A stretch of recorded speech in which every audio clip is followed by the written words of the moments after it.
want living in a tiny home to limit my hospitality. So I thought I'd bring you along with me on this beautiful March morning while I show you how I host a cozy and functional book club here in my tiny home. In a small space, the guest list has to stay pretty small, usually 4 to 6 people. I think the most I fit in here is 7 for a lunch get-together.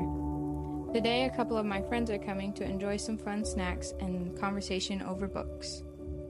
One of my favorite things about tiny home life is how quickly the space can be cleaned and prepped for guests. A little tidying yesterday evening and some touch-ups this morning had the space feeling warm and inviting.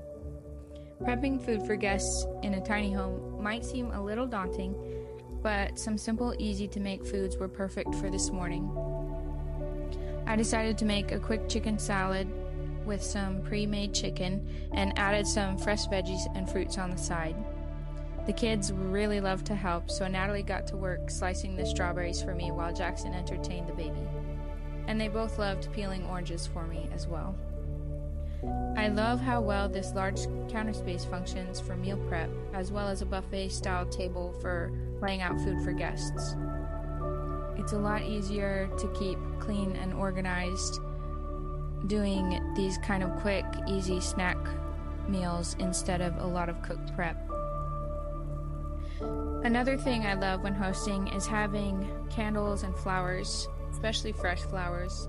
These small touches are an easy way to bring life to the space without adding clutter. And Jackson wanted to pick some to make his own little vase too. Just a few minutes spent cleaning up from the prep, and we were ready for guests. My favorite thing about book club is the deep conversations that it can provoke, and how easily you can get to know people. Overall, I'm really happy with how the day turned out. Thanks for following along with our tiny home journey, and see you next time. Have a good day!